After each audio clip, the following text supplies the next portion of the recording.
Querido Padre y Señor que estás en el cielo, gracias. Gracias por tu amor. Gracias, Señor, porque eres un Padre bueno. Gracias porque entregaste la vida de tu Hijo por nosotros. Gracias porque estamos aquí en tu iglesia, Señor, alabando y honrándote. Te pedimos que la presencia del Espíritu Santo descanse en nosotros, que abras nuestra mente y nuestros pensamientos, que los ángeles acampen alrededor nuestro y que nos hable, Señor, en esta mañana. Que todo cuanto hagamos sea conforme a tu voluntad y que podamos salir de aquí transformados, convertidos en hijos tuyos, gracias a la sangre que Cristo derramó por cada uno de los que estamos aquí presentes. Bendice, Señor, a las personas en todo el mundo, a cada uno de los cristianos que se está reuniendo también para honrarte, alabarte y estudiar tu palabra. En el nombre de Jesús. Amén. Vamos a abrir la Biblia en Mateo 27. Mateo capítulo 27. Ahí vamos a comenzar nuestro viajecito de la Biblia hoy. Mateo capítulo 27. En Mateo 27 tenemos el relato de Jesús, ¿sí? Nos cuenta de que Jesús es llevado ante Pilato, nos cuenta también que Judas muere, se ahorca, pero vamos a pasar eso de largo y vamos a seguir derecho al versículo 15. Ahora bien, en el día de la fiesta, ¿cuál es la fiesta que se estaba acercando y que ya estaba presente? La Pascua. En el día de la fiesta acostumbraba el gobernador, ¿quién era el gobernador? Pilato, a soltar al pueblo un preso, el que quisieran. Había una práctica que no era cristiana, menos era del pueblo de Dios, era una práctica, que el gobernador, para dejar contento al pueblo, cada vez que el pueblo judío celebraba una fiesta, le soltaba un preso, el que ellos quisieran. ¿Qué pasaba con Pilato? Pilato se había encontrado con Jesús por primera vez en su vida. Y lo que veía Pilato era un hombre justo. Pilato no entendía. ¿Se acuerdan que ayer a la noche decíamos que nadie entendía nada? Y Pilato tampoco entendía nada. Pilato no entendía por qué este hombre justo estaba padeciendo lo que estaba padeciendo. Pilato no entendía por qué el mismo pueblo de este hombre lo traía para ser condenado si no era un asesino, no era un ladrón, no era nadie malo. Era un hombre bueno, era un hombre justo. Así que Pilato lo que trata de hacer es de darle una sentencia, pero livianita. Pilato lo que quiere es que Jesús salga caminando igual que como entró caminando. Y entonces en la mente de Pilato se le ocurre una idea. Y dice, ya sé lo que voy a hacer. Como en toda la fiesta le suelto un preso, le voy a decir a ver si quieren que le suelte a Jesús. Indudablemente el pueblo, si lo conoce, va a decir que lo suelte. Y entonces nos dice el relato bíblico, versículo 16, y tenían entonces un preso famoso llamado Barrabás. Acá Mateo nos dice que en todas esas fiestas había una costumbre y era que el gobernador le soltaba un preso. Y dentro de la cárcel había un preso famoso llamado Barrabás. No era simplemente un preso, era un preso famoso. Reunidos pues ellos, les dijo Pilato, ¿a quién queréis que os suelte? ¿A Barrabás o a Jesús, llamado el Cristo? Porque sabía que por envidia le habían entregado. Y estando él sentado en el tribunal, su mujer le mandó a decir, este es un paréntesis que hace Mateo. El episodio es, Pilato sale y les dice, ¿a quién quieren que le entregue? ¿A Barrabás o a Jesús, llamado el Cristo? Paréntesis. Ahora nos explica Mateo. Su mujer le había dicho a Pilato, le mandó a decir, no tengas nada que ver con este justo, porque anoche padecí mucho culpa de él en mis sueños. Versículo 20. Pero los principales sacerdotes y los ancianos persuadieron a la multitud que pidiese a Barrabás y que Jesús fuese muerto. Y respondiendo el gobernador les dijo, ¿a cuál de los dos queréis que os suelte? Y ellos dijeron, a Barrabás. Pilato les dijo, ¿qué pues haré de Jesús llamado el Cristo? Todos dijeron, sea crucificado. Viendo Pilato que nada adelantaba, sino que se hacía más alboroto, tomó agua y se lavó las manos delante del pueblo, diciendo, inocente soy yo de la sangre de este justo, allá vosotros. Y respondiendo todo el pueblo, le dijo, su sangre sea sobre nosotros y sobre nuestros hijos. El pueblo no entendía tampoco lo que estaba haciendo. Incitado por los fariseos, pero había alguien detrás de los fariseos. Había algunos seres espirituales detrás de las palabras de los fariseos. En Mateo capítulo 12, si ustedes lo leen a todo Mateo capítulo 12, se van a dar cuenta de que los fariseos, la voluntad de algunos de los fariseos estaba dominada por los demonios. ¿Qué eran lo que querían esos demonios? Matar al Hijo de Dios. ¿Por qué? Porque desde que había venido y había iniciado su ministerio, le rompía todos sus planes. Había más o menos unos 6.000 demonios que habían estado contentos viviendo dentro de un tipo, pero cuando ese tipo se encontró con Jesús, los sacó para afuera, los echó. ¿Quiénes eran? Los demonios que estaban en el endemoniado Gadareno. Dice el endemoniado Gadareno, los demonios que estaban adentro, cuando Jesús le pregunta, Marcos capítulo 5, ¿cómo te llamas? Legión, porque somos muchos. Una legión romana de aquel momento tenía 6.000 a 6.500 soldados. Así que había 6.000 demonios por lo menos que estaban re enojados con Jesús. Y algunos otros también, porque había echado demonios de muchas personas. Y entonces esos demonios querían destruir ¿a quién? A Jesús, llamado el Cristo. Así que incitaban. ¿Qué hacen los demonios con nuestra mente cuando nosotros les damos el derecho para hacerlo? Dominan nuestra voluntad. Y nos hacen hacer cosas que nosotros pensamos que nosotros las estamos haciendo porque queremos, pero mentira, te están manipulando. Hay algunas de estas personas que gritaron, crucifícale, crucifícale, y no se dieron cuenta de lo que habían hecho hasta que lo vieron ahí muerto. Y hasta la semana siguiente que empezaron a escuchar los murmullos de que había resucitado. Las personas estas, dominadas, algunos por los demonios, otros por la incitación de los fariseos, llegaron a traer una maldición sobre sí. ¿Cuál era la maldición? La sangre de Cristo.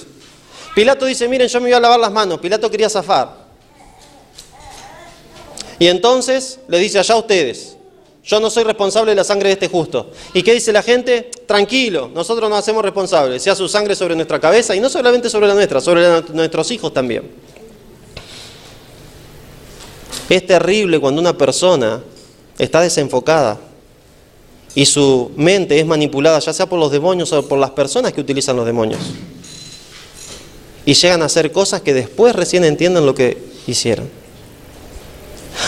¿Qué pasaba con los fariseos? Eran un grupo muy selecto de la sociedad en ese momento, eran líderes religiosos. ¿Y qué pasa con el ser humano? El ser humano busca a alguien a quien mirar, siempre. Nosotros como seres humanos estamos diseñados por Dios. Y una de las partes del diseño de Dios es que te creó para que adores. Existe en tu corazón y existe en mi corazón la necesidad de adorar. Toda persona necesita adorar porque fuimos creados para adorar. Fuimos creados para adorar a nuestro Creador. El problema es que después del pecado, como no conocemos al Creador y en nuestra naturaleza natural, carnal, no nos interesa conocerlo, buscamos adorar cualquier otra cosa. Entonces hay algunas personas que se adoran a sí mismos, ¿no? Hay otras personas que adoran su auto.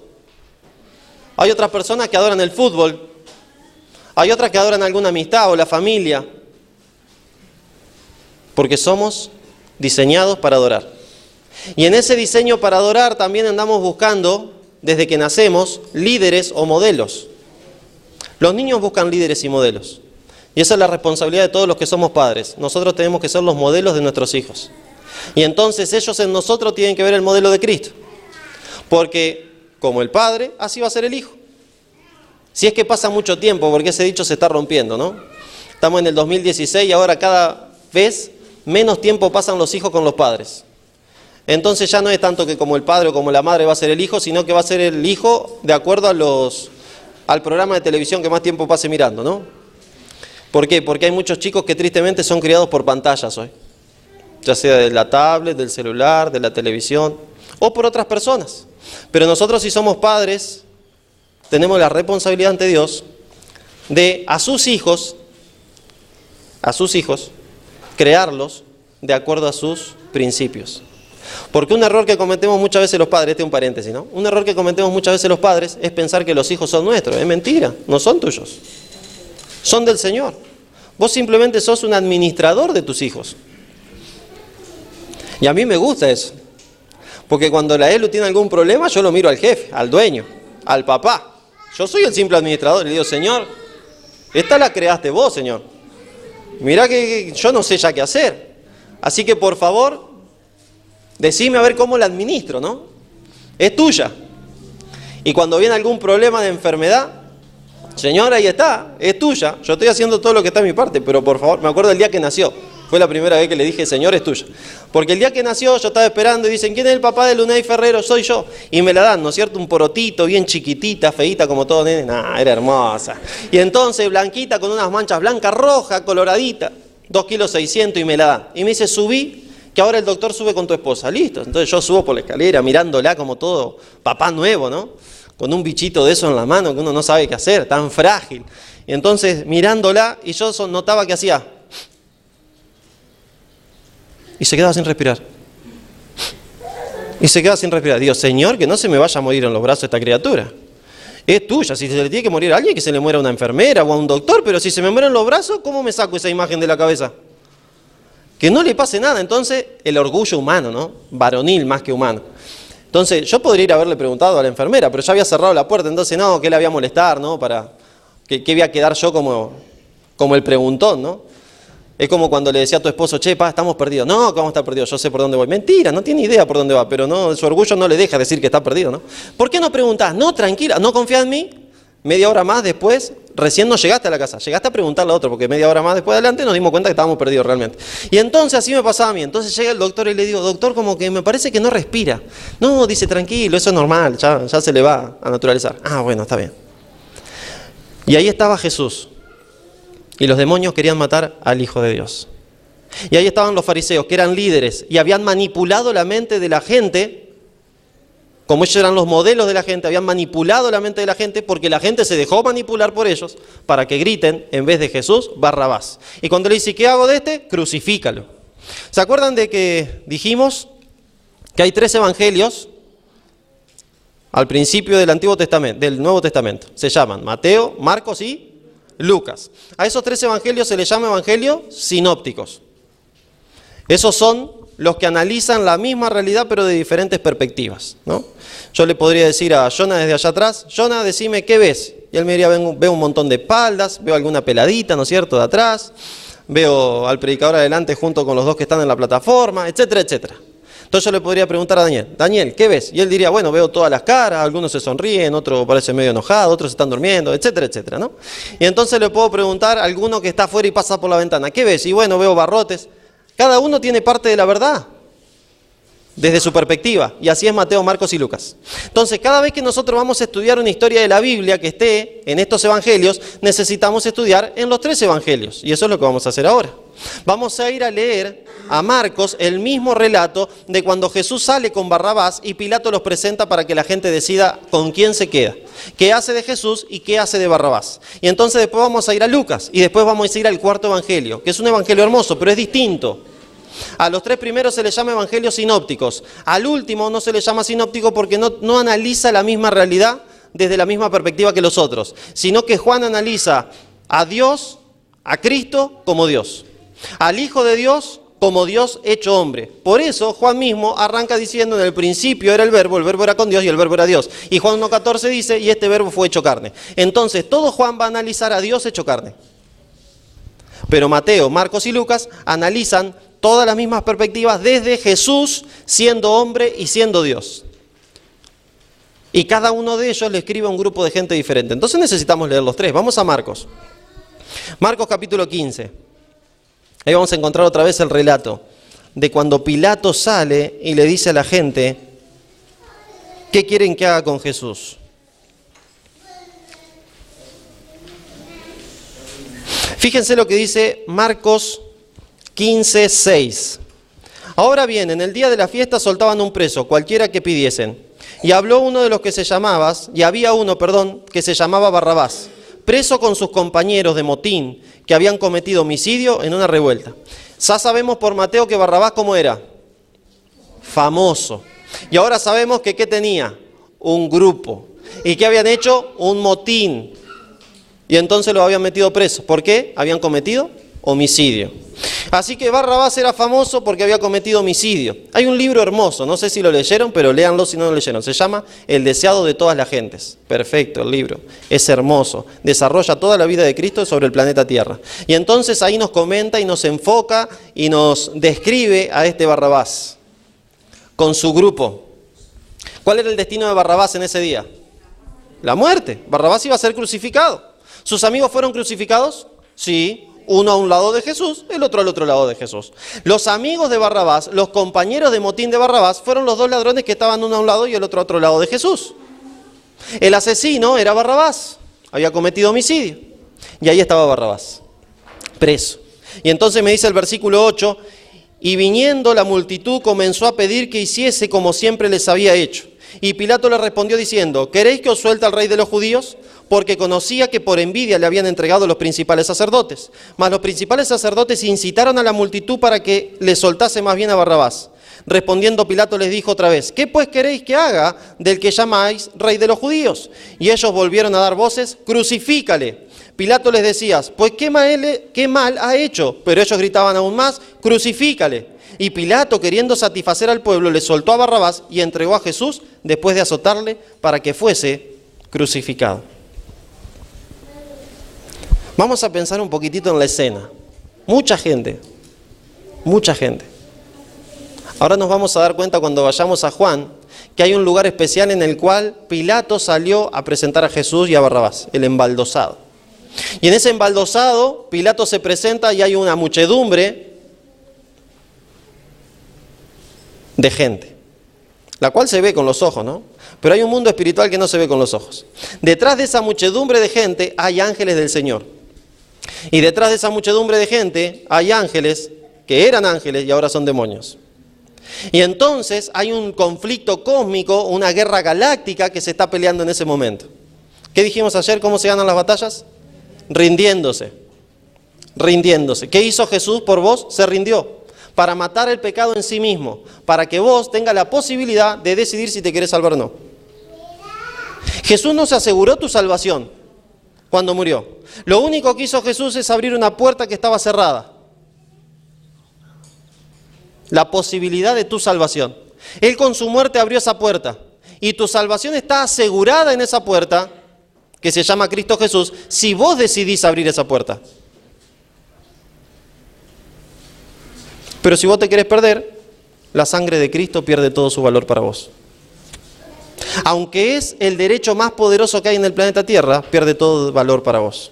Aunque el nombre de Jesús es el más poderoso y no hay otro nombre como es en el cielo en el cual se debe doblar toda rodilla, dice Filipenses 2, pierde todo valor para vos, a menos que decidas abrir esa puerta. Para eso murió Jesús. Y había una guerra galáctica, cósmica, que se estaba dando ahí, entre Satanás, el enemigo de Dios, y Jesús, el que venía a recuperar un planeta que había sido entregado en manos de un querubín. En el momento en que Adán y Eva pecan, le entregan el derecho de ser príncipe de este mundo a Satanás. ¿Y a qué viene Jesús? A recuperar el dominio del planeta Tierra. Por eso Satanás en la tercera tentación le dice, si vos viniste a recuperar el dominio de los reinos del mundo, tranquilo, yo te lo doy, postrate y adorame, no necesitas ir a la cruz. No necesitas separarte del Padre, no necesitas tener esa carga de pecado encima. Solamente adorame. Era más fácil, ¿no? Pero Jesús es valiente, no le gusta lo fácil, porque sabe que muchas veces en lo fácil está la perdición. Y entonces le dijo, apártate de mí, al Señor tu Dios adorarás y a Él solo servirás. Y entonces acá se encontraban los dos, Jesús y Satanás. Y entonces Satanás lo que quería hacer en Jesús con sus demonios, incitando primero a los fariseos y después a la multitud, era de que Jesús se muestre como hijo de Dios. Que Jesús saque poder para salvarse a sí mismo. Que Jesús clame al Padre que le mande ángeles para que lo liberten. Por eso mientras está colgado en la cruz, muchos de los que pasaban le decían, vos que derribás el templo y lo que reconstruía en 3 días, sos un chanta, ¿por qué no bajás de la cruz? A ver, y te vamos a creer. Los fariseos le decían, a ver, mostranos una señal, bajate de la cruz y vamos a creer que sos el Hijo de Dios.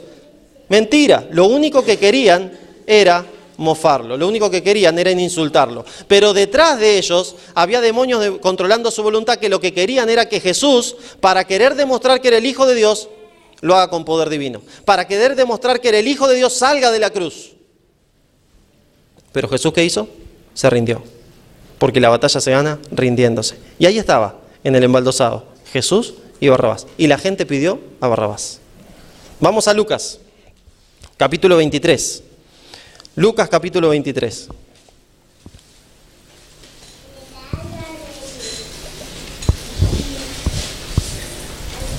En Lucas, capítulo 23, versículo 13 nos dice, entonces Pilato, convocando a los principales sacerdotes, a los gobernantes y al pueblo, les dijo, me habéis presentado a este como un hombre que perturba al pueblo, pero habiéndole interrogado yo delante de vosotros, no he hallado en este hombre delito alguno de aquellos de los que ustedes le acusan. Y ni aun Herodes, porque os remití a él, y he aquí, nada digno de muerte ha hecho este hombre. Le soltaré pues, después de castigarle. Y entonces ellos dicen, versículo 17, y tenían necesidad de soltarles uno en cada fiesta. Mas toda la multitud dio voces a una diciendo, fuera con este, suéltanos a Barrabás. Este había sido echado en la cárcel por sedición en la ciudad y por un homicidio. Les habló otra vez Pilato, queriendo soltar a Jesús, pero ellos volvieron a dar voces diciendo, crucifícale, crucifícale. Esta multitud de gente que estaba ante Jesús, los hombres, estos, estaban poseídos de un espíritu satánico. Cuando decidieron que preferían a Barrabás, un ladrón y asesino, en lugar del Hijo de Dios. El poder demoníaco triunfó sobre la humanidad. Legiones de ángeles malignos tomaron completo control de los hombres, y en respuesta a la pregunta de Pilato acerca de quién deseaban ellos que le soltases, bramaron, fuera con este, suéltanos a Barrabás. Cuando Pilato nuevamente expresó su preocupación de qué hacer con Jesús, el griterío aumentó diciendo, crucifícale, crucifícale. Al ceder el control a las agencias demoníacas, los hombres tomaron su posición del lado del gran apóstata, Satanás. Los mundos del universo, las inteligencias celestiales, miraban la escena con asombro, incapaces de comprender la degradación que el pecado había traído sobre esas personas. Legiones de malos ángeles controlaban a los príncipes y sacerdotes, y mediante ellos daban voz a las sugerencias de Satanás para que, ofreciendo soborno y falsedad, tentaran al pueblo y lo persuadieran a rechazar al Hijo de Dios y a elegir un ladrón y asesino en su lugar. ¡Qué escena para que Dios y los ángeles presenciaran! El único Hijo de Dios, la majestad del cielo, el Rey de la gloria, burlado, insultado, rechazado y crucificado por aquellos a quienes había venido a salvar, quienes habían entregado al control de Satanás. La batalla más grande que se peleó en el planeta Tierra fue esa tarde, ese viernes de tarde en Jerusalén. El momento más difícil en la vida de Dios fue ese viernes de tarde en Jerusalén. Y la decisión de Dios Padre era, ¿dejo que muera mi hijo o no lo dejo? En realidad no había tomado una decisión o una duda. Dios Padre ya había decidido. Mi hijo va a morir. Y el hijo ya había decidido, yo voy a morir. Pero imagínense el sufrimiento del Padre en esa situación. Imagínense el sufrimiento del Hijo en esa situación. ¿Por qué sufrió tanto Cristo? Porque todos tus pecados fueron cargados en Él. Él no conoció pecado. Él nunca había cometido pecado. Él no se había entrometido con el pecado. Él no había degustado ni probado el pecado. Pero probó el pecado, cargó el pecado por amor a vos y por amor a mí. Y esa carga de pecado le produjo un dolor tan grande que en poquitas horas Jesús murió. Cuando todos los crucificados demoraban días en morirse, Jesús murió en poquitas horas. ¿Por qué? Por el dolor que le causó nuestros pecados. Dios y los ángeles sufriendo, mirando esta guerra cósmica y sabiendo que lo único que había que hacer a la visión humana y a la visión celestial para ganar la batalla era que Jesús se rinda ante la cruz, muera y que al tercer día resucite.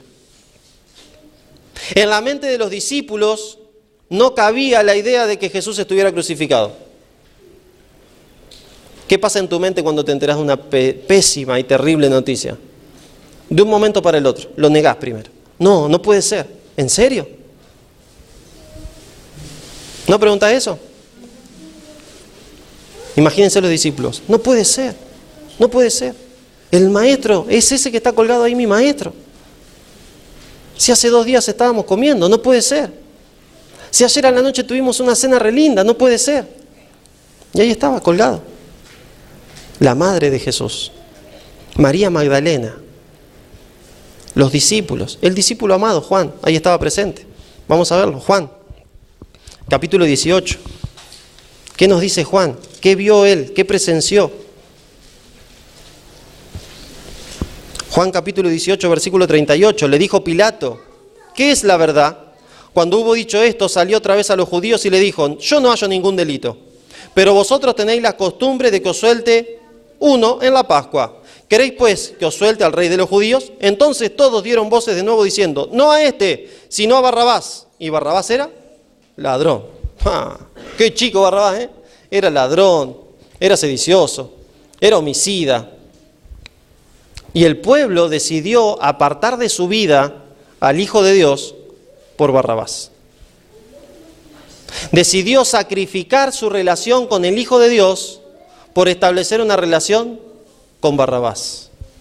Y la pregunta que me surge es, ¿qué habrá en tu vida o en mi vida que nosotros estemos dispuestos a alejar al Hijo de Dios por tener una relación con esa cosa? Porque hoy por hoy es fácil juzgar a los judíos de aquel momento, de aquella época. Y decir, yo no hubiera hecho eso, yo no hubiera gritado crucifícale, yo no hubiera gritado a Barrabás. Es fácil, hace 2000 años que pasó y nosotros ahora estamos como espectadores. Pero en tu vida cada día, a veces, quizás todos los días, quizás no. ¿No tenés peligro? ¿No corres el riesgo de hacer lo mismo? Cuando tenés algún ídolo que domina tu vida, alguna cosa que se interpone entre vos y Dios, alguna cosa que es más importante para vos que Dios en tu vida, ¿no estás haciendo lo mismo? ¿No estás desechando al Hijo de Dios y estás aceptando otra cosa? En este caso, Barrabás. En tu vida, quién sabe, el Señor sabe y vos también. Cuando el trabajo es más importante en tu vida que Dios, ¿no lo estás desechando al Señor por decir Barrabás? Cuando el Señor te muestra que en tu vida tenés que empezar a hacer algo por Él y por las personas por las cuales Él murió, por las personas por las cuales Él se sacrificó. Y entonces vos no lo hacés porque no tenés el tiempo para hacerlo, porque el trabajo es más importante. ¿No estás desechando a aquel que se clavó en la cruz por vos y estás eligiendo a Barrabás?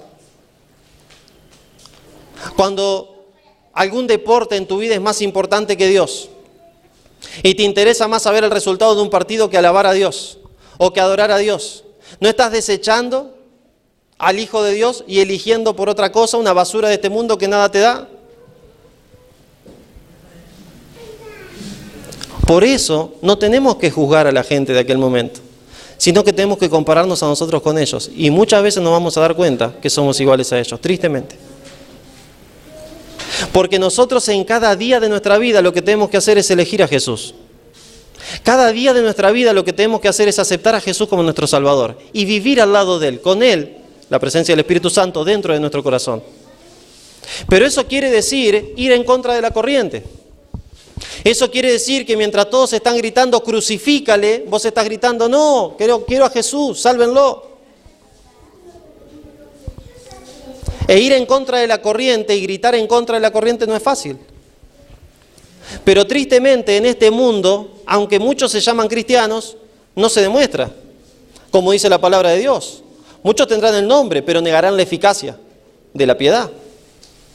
Y entonces, en tu vida te puedes encontrar cansado de remar contra la corriente. ¿Y eso por qué es? Porque entendiste mal. Porque estás luchando una batalla que no puedes ganar. Porque el que tiene que remar es Cristo en tu vida. Pero ¿qué pasa en la vida del cristiano? Se mete contra la corriente y empieza a remar, y empieza a remar, y empieza a remar. Y llega un momento que los brazos no le dan más. Los brazos espirituales, después de ir en contra de la corriente, y esa corriente puede ser en tu trabajo, puede ser en tu familia, puede ser en tu iglesia, y estás remando y no te da más la fuerza.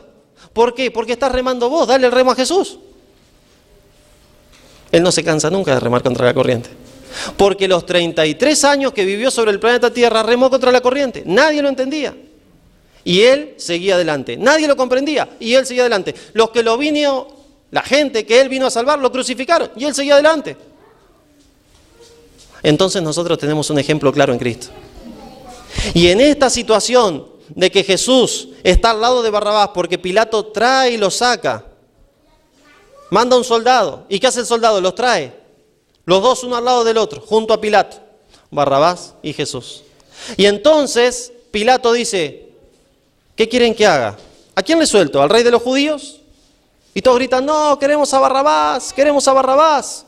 ¿Y con este qué hago? Crucifícale, crucifícale. ¿Cómo sería nuestra vida si pensáramos en eso cada día?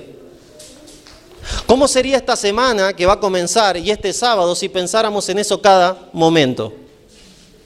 Que el Señor fue crucificado en tu lugar, porque vos sos Barrabás y yo soy Barrabás. Barrabás ese día iba a morir.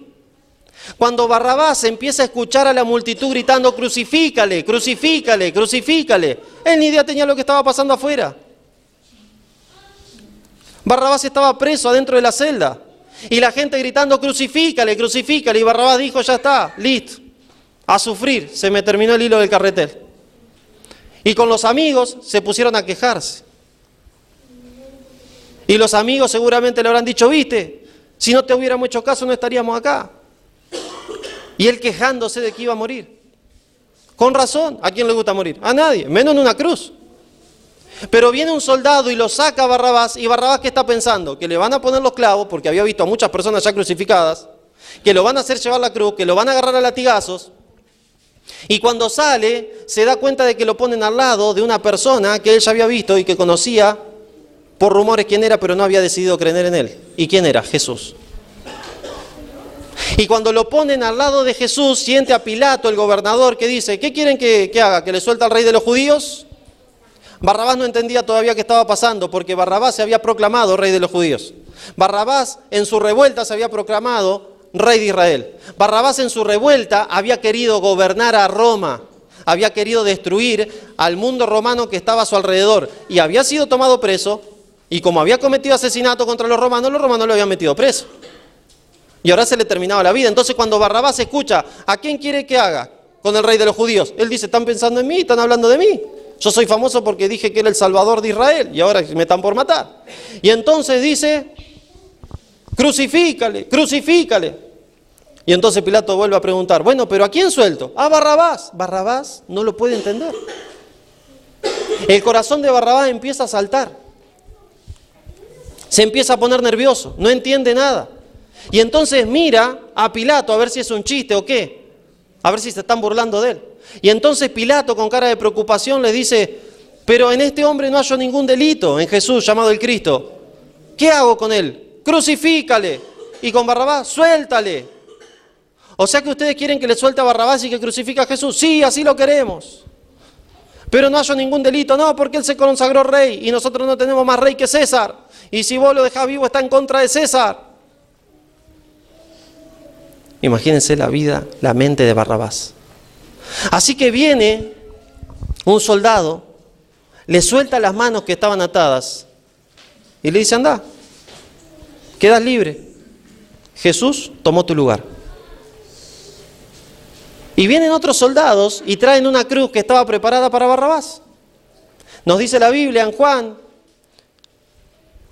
Vamos a Juan. No a este, sino a Barrabás, dice el versículo 40, y Barrabás era ladrón. Así que entonces tomó Pilato a Jesús y le azotó, y los soldados entretejieron una corona de espinas. Y entonces,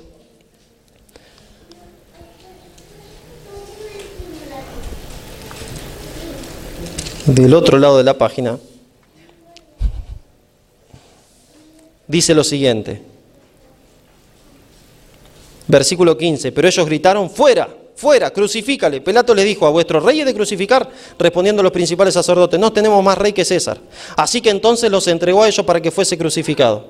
Y él, cargando su cruz, versículo 17, salió al lugar llamado La Calavera. Si nos vamos a Mateo, Marcos y Lucas, nos dice que esa cruz estaba preparada para Barrabás. A la medida de Barrabás.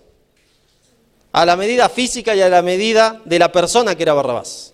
Porque Barrabás, en cierto sentido, merecía la cruz. Era un ladrón, era un sanguinario, era un homicida, pero Jesús no. Vos merecés la cruz. Yo merezco la cruz. Vos merecés la muerte. Y yo también. Porque la paga del pecado, ¿qué dice la Biblia que es? Muerte. Pero Jesús estuvo dispuesto a llevar tu cruz. Porque Barrabás nos representa a nosotros. Barrabás te representa a vos. Barrabás me representa a mí. Miren, no sabemos qué pasó con Barrabás. Ahí se termina la historia y empieza la historia de Jesús caminando hacia el Gólgota, donde cae con la cruz y lo agarran a Simón de Cirene. Y de Barrabás nunca más se dice nada. No sabemos si decidió por Jesús, no sabemos si no decidió por Jesús, no sabemos cuánto tiempo vivió, no sabemos nada. Pero lo que nos da es una perspectiva de lo que tenés que tomar vos o yo como decisión esta mañana. ¿Voy a ser igual que la muchedumbre y voy a elegir a Barrabás? Y si me pongo en lugar de Barrabás, digo, yo soy igual que Barrabás, merezco la muerte, pero hay otro que tomó mi lugar. Jesús tomó mi lugar. Y esto de saber que Jesús tomó mi lugar, y si estoy en el lugar de la muchedumbre, decir, yo no quiero elegir a Barrabás, sino que quiero elegir a Cristo, me da una visión para caminar cada día de mi vida. Porque si yo sé que otro tomó mi lugar para morir por mí, ¿qué no le voy a dar a esa persona? Había una costumbre hace años hace muchos años atrás. Y era que si alguien daba la vida por otro, esa persona era el esclavo del otro. Y perseguía al otro hasta él poder salvarle la vida, aunque tenga que hacerlo durante toda la vida. ¿Por qué? Porque entendía que le debía su vida al otro, así que estaba en deuda. Y no dejaba que la otra persona que le había salvado su vida se vaya, ni que se escape, porque él tenía que pagar su deuda. Imagínate si hiciéramos eso nosotros. Seguir a Cristo cada día, porque le debo la vida. Seguir a Cristo cada día, a cada momento, a cada lugar, porque le debo la vida. Lo que nos pida Cristo, hacerlo. ¿Por qué? Porque le debo la vida. Porque sin Él yo no podría hacer nada, porque estaría muerto. Pero como le debo la vida, y Él entregó su vida por mí, y pagó por mis pecados, y murió por mí, yo le voy a entregar todo. Yo voy a hacer todo lo que Él necesita. Y eso es lo que nosotros tendríamos que decir en esta mañana. Te voy a pedir que vos tomes una decisión, si querés. Y la decisión es ponerte en pie. ¿Qué estás diciendo si te pones en pie? Si te pones en pie estás diciendo: Señor, acá está mi vida. No vale nada, igual que la de Barrabás, pero quiero entregarla en tus manos. Señor, acá está mi vida. Tal vez no maté a nadie como Barrabás, pero he hecho cosas tremendas. Pero acá estoy, para poner mi vida en tus manos. Señor, acá está mi vida, para que tú hagas conmigo lo que quieras hacer. Para que tú hagas conmigo lo que decidas hacer. Acá estoy. Yo te debo todo, así que acá te entrego mi vida. Y entonces al final de la oración, yo le voy a decir al Señor: Señor, todos los que estamos en pie, entregamos nuestra vida en tus manos. Decidimos vaciarnos de todo lo que esté en lugar tuyo. Decidimos darte el lugar y el derecho para que entres en nuestra mente y rompas cualquier ídolo que tengamos. Decidimos darte el lugar para que tu Espíritu Santo en nosotros nos haga elegir cada día a Jesús y no a las cosas de este mundo. Y decidimos que toda la vida la vamos a vivir para ti. Querido Padre y Señor que estás en el cielo, gracias por todas tus bendiciones. Gracias, Señor, porque nos encontramos en tu santo templo para alabarte y honrarte. Padre, bendícenos con la presencia de tu Espíritu Santo y que cada una de las cosas que hagamos y digamos sea conforme a tu voluntad. En el nombre del Señor Jesús. Amén.